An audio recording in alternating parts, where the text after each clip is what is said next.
Hello guys, स्वागत है आपका अपने चैनल पुस्तक वाला पर। तो आज हम लेकर आए हैं मैथमेटिक्स क्लास 11th का चैप्टर 3 ट्रिग्नोमेट्रिक फंक्शंस। तो गाइस बेसिक से ही हम स्टार्ट करेंगे। तो चलिए, तो गाइस पहले बताते हैं हमने जैसे प्रीवियस ईयर हमने पढ़ा है। तो गाइस प्रीवियस ईयर जो हमने क्लास 10 में पढ़ा था उसका नाम था ट्रिग्नोमेट्री और इसका नाम है ट्रिग्नोमेट्रिक फंक्शन। तो गाइस घबराइए मत इसका नाम देखकर, क्योंकि गाइस जैसे हमने प्रीवियस चैप्टर पढ़ा था फंक्शंस, तो गाइस इसमें हमारे लिए जो हमें ट्रिग्नोमेट्रिक आइडेंटिटीज़ हैं और ट्रिग्नोमेट्रिक जो रेशोज हैं उनके फंक्शंस इसमें आपको डिफाइन किए गए हैं गाइज। तो गाइज फर्स्टली आपको हम बताते हैं कि ट्रिग्नोमेट्री का जो दूसरा नाम होता है इसे हम बताते हैं जो है इसका प्लेन ट्रिग्नोमेट्री। गाइज ये आपका ट्रिग्नोमेट्री का दूसरा नाम होता है जो है आपका प्लेन ट्रिग्नोमेट्री। तो गाइज शुरुआत करते हैं एक छोटी सी बात से, जो है एंगल सबटेंडेड बाय सर्कल। तो गाइज बताते हैं कि एंगल सबटेंडेड बाय सर्कल को हम कैसे फाइंड आउट कर सकते हैं। तो गाइज जैसे कि आपके सामने हमने ले रखा है एक सर्कल जो है जिसकी रेडियस हम मान लेते हैं ये है आर। और गाइज जो इसे हम कहते हैं आर्क। जो सरकमफेरेंस की कुछ डिस्टेंस जो कवर्ड की होती है इसे बोलते हैं हम आर्क, जिसे हम मानते हैं एल। तो गाइज जैसे कि जब कोई सर्कल पे कोई डिस्टेंस चली जाती है तो गाइज उस पर कुछ एंगल भी बनता है गाइज, जिसे हम मान लेते हैं थीटा। तो गाइज ये जो हम थीटा एंगल को जो फाइंड करेंगे हम, तो गाइज इसे निकालने का बेसिक फॉर्मूला है जो है theta is equal to L जो है हमारी आर्क ऑन आर जो है हमारी रेडियस। तो गाइज ये है आपका बेसिक फॉर्मूला। तो गाइज बात करते हैं कि एंगल जो बनता है किस तरह से बनता है। तो गाइस देखिए, जैसे कि एंगल बनाने के लिए हमें सिर्फ दो साइड की आवश्यकता होती है। जैसे पहले हम लेते हैं जो प्लेन साइड होती है, जो आपके हॉरिजॉन्टल साइड होती है, जिसे हम बोलते हैं इनिशियल साइड। और गाइस जो दूसरी साइड होती है जिसके द्वारा एंगल बनता है गाइस उसे बोलते हैं टर्मिनल लाइन। ये है हमारी टर्मिनल लाइन।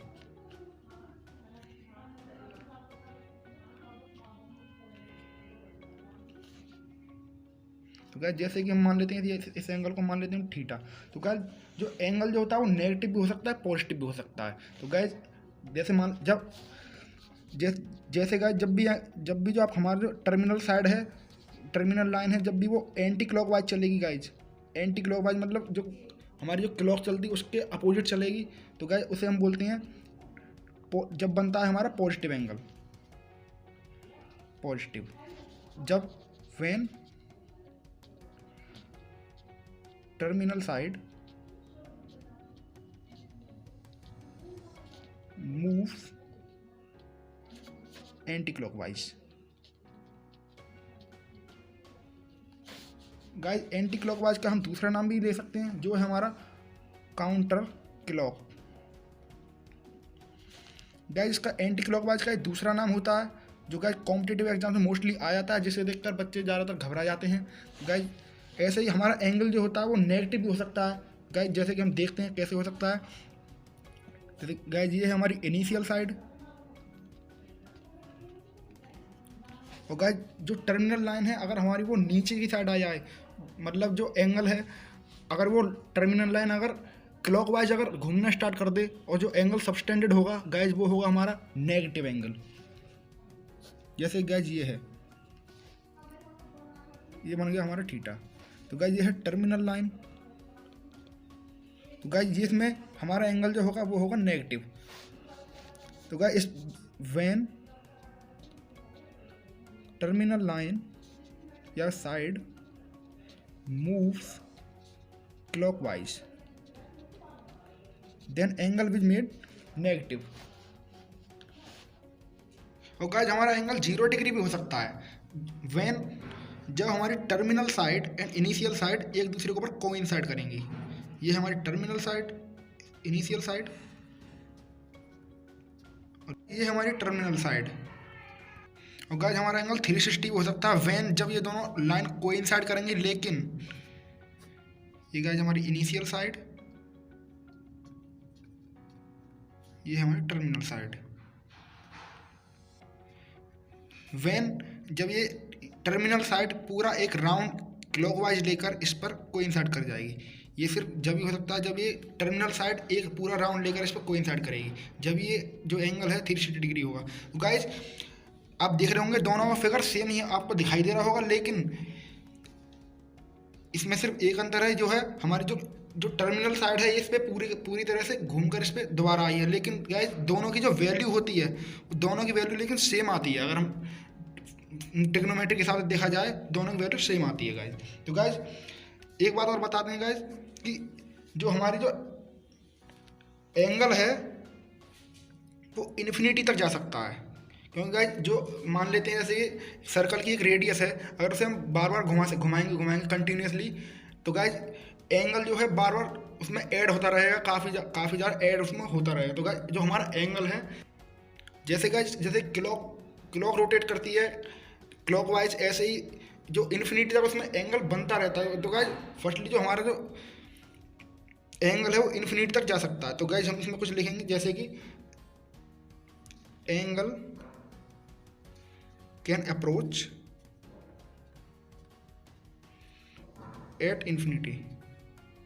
तो गाइस ये है हमारी इन्फिनिटी का साइन होता है गाइस। व्हेन गाइस ये सिर्फ जब होगा व्हेन एंगल मेट्स विद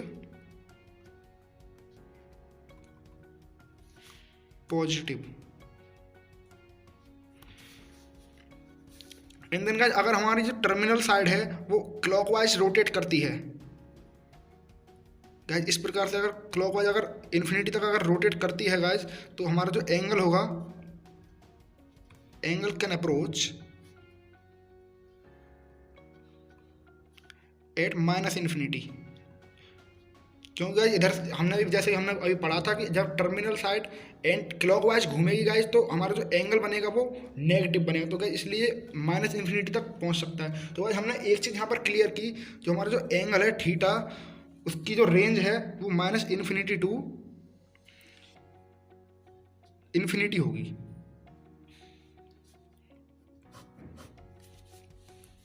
तो गाइस जैसे कि हमने बचपन से पढ़ते आए हैं और नेक्स्ट अगर हमने प्रीवियस क्लास में पढ़ा है कि जो आज तक जो हमने एंगल को जो मेजर किया है वो सिर्फ डिग्री मेजरमेंट में किया है, लेकिन गाइस इस बार हमने जो हमारी एक और चीज़ ऐड हुई है जो है रेडियन मेजर। तो गाइस इसे भी हम अच्छी तरह से पढ़ेंगे गाइस, क्या होता है रेडियन मेजरमेंट। तो गाइस देखिए, तो गाइस इसे देखकर आपको घबराने की जरूरत बिल्कुल भी नहीं है, क्योंकि हम इसे समझाने जा रहे हैं और आप काफ़ी अच्छी तरह से समझ सकते हैं अगर आप इस पर फोकस करके रखें। तो गाइस चलिए देखते हैं क्या है रेडियन मेजर और क्या है डिग्री मेजरमेंट। तो एक डिफरेंस के साथ हम इसे समझते हैं गाइस। तो गाइस आई होप आप नोट्स बना रहे होंगे गाइस। तो गाइस चलिए देखते हैं। तो गाइस जैसे कि हमें ये है हमारा, हम मान लेते हैं कि ये हमारा 180 डिग्री। तो गाइस ये हमारा 180 डिग्री का एंगल होता है, जैसे कि ये है हमारा 180 डिग्री। तो हमने इसे डिग्री में ही पढ़ा है आज तक। तो गाइस अगर हम इसे रेडियन मेजरमेंट में पढ़ेंगे तो गाइस किस प्रकार पढ़ेंगे इसे देखते हैं। गाइस हम बना लेते हैं यहाँ पर, अगर डिग्री में बात करें तो ये बनेगा 180 डिग्री एंगल। तो गाइस हम इसे रेडियन मेजर में क्या रीड करेंगे, हम इसे रेडियन मेजर में पाई रीड करेंगे। तो गाइस ये हमारा पाई रेडियन बोलेंगे हम इसे, पाई रेडियन। गाइस रेडियन इसकी यूनिट होती है। तो गाइस जब टर्मिनल लाइन और हमारी इनिशियल लाइन जब अपोजिट डायरेक्शन में होती हैं तो गाइस बनता है हमारा 180 डिग्री, और अगर रेडियन मेजर में बात करें तो बनता है पाई रेडियन। तो गाइस स्ट्रेट लाइन पर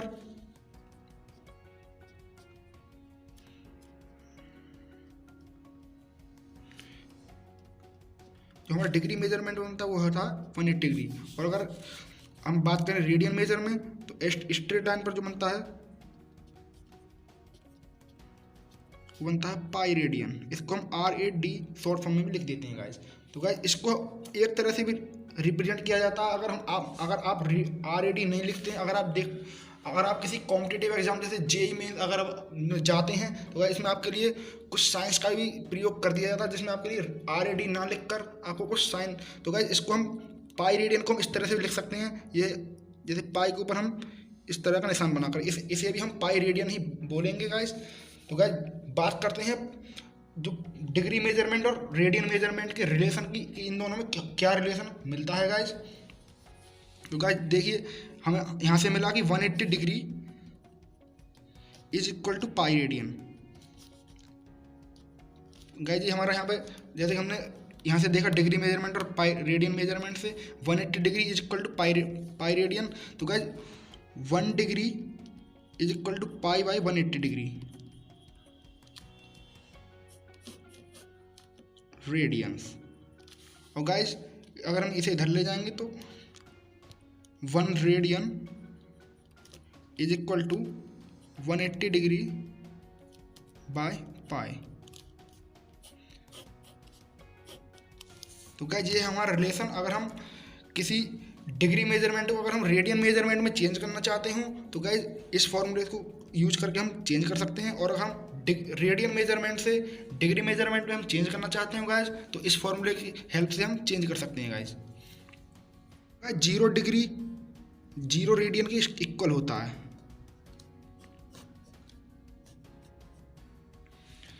ऐसे ही गाइस ये जो है हमारा, जो हमने अभी बात की थी एंगल सब्सटेंडेड बाय सर्कल, इसकी भी जो हमारी जो एंगल की जो SI यूनिट होती है वो रेडियन में ही मेजर की जाती है। गाइस बात करते हैं एंगल के और टाइप के मेजरमेंट के बारे में। तो गाइस देख सकते हैं आप, आपके सामने ये फिगर है एक, जिसमें हम मानते हैं कि ये हमारा 60 डिग्री एंगल है। तो गाइस हम इसको डिवाइड करते हैं 1 डिग्री के 60 पार्ट में। तो गाइस कितने पार्ट होंगे? 60 पार्ट होंगे। तो गाइस इसी प्रकार से हमारे पास एक रिलेशन आता है, जैसे कि 1 degree is equal to 60 minute. तो गाइस 60 मिनट को, जो मिनट का जो साइन होता है, हम इस प्रकार से डिनोट करते हैं। तो गाइस इसका मतलब होता है कि 1 डिग्री जो होता है वो 60 मिनी एंगल को कंटेन करता है, जो 1 डिग्री के 60 मिनी एंगल्स को कंटेन करता है। तो गाइस जैसे कि हम जानते हैं कि 1 minute is equal to 60 second. तो गाइस जो हमारा सेकंड का जो साइन होता है वो इस प्रकार से होता है। तो guys 1 degree is equal to 60 second. तो guys 1 degree is equal to 3600 seconds. तो गाइस साथ के साथ लिखते चलें आप। तो गाइस एक्सप्लेन करते हैं क्वेश्चन के साथ, जिससे कि आप अच्छी तरह समझ सकें। तो गाइस एक क्वेश्चन लेते हैं। तो गाइस हमने लिया है एक क्वेश्चन। तो गाइस इसे भी आप वीडियो को पॉज करें और सॉल्व करें। तो गाइस अगर आपने नहीं समझा है तो गाइस समझिए, इस क्वेश्चन को सॉल्व करते हैं गाइस। तो गाइस जैसे कि हमारे पास क्वेश्चन है 20 डिग्री 30 मिनट। तो गाइस हम इसको लिख सकते हैं 20 + 31, 20 डिग्री + 31 मिनट्स। जैसे कि गाइस हम लिखते हैं 1.5 को 1 + 0.05। तो गाइस इसी प्रकार से हम इसको भी लिख सकते हैं। तो गाइस इसको हम करते हैं डिग्री मेजर में पहले चेंज। तो गाइस इसे हम करेंगे। तो गाइस हम जानते हैं कि 1 मिनट में 60 सेकेंड्स होती हैं, सॉरी 1/60 जो है डिग्री होती हैं। तो गाइस हम इसे डिवाइड करते हैं 60 से, 30/60। तो गाइस ये आता है हमारा कैंसिल आउट करके 20 + 1/2। इसको सॉल्व करके आएगा 20, ये आपका आएगा 41/2 डिग्रीज। तो गाइस हमें इसे करना है रेडियन में चेंज। तो गाइस अभी हमने फॉर्मूला पढ़ा था 1 degree is equal to π/180 radians. तो गाइस इसमें डिग्री की मल्टीप्लाई कर देंगे, जैसे कि π/180 मल्टीप्लाई बाय, इसको हम मल्टीप्लाई कर देंगे 41/2 से। तो गाइस ये आ जाएगा हमारा 41 π/360 डिग्री, 360 जो हमारा आता है रेडियन मेजर में। तो गाइस इसी प्रकार से आप और भी क्वेश्चन को सॉल्व कर सकते हैं। और गाइस आज के लिए इतना ही। तो गाइस अगले नेक्स्ट वीडियो में बात करेंगे हम trigonometric ratios and trigonometric identities के बारे में, और बताएंगे इनके कुछ बेसिक्स एंड करेंगे बहुत सारे क्वेश्चन सॉल्व।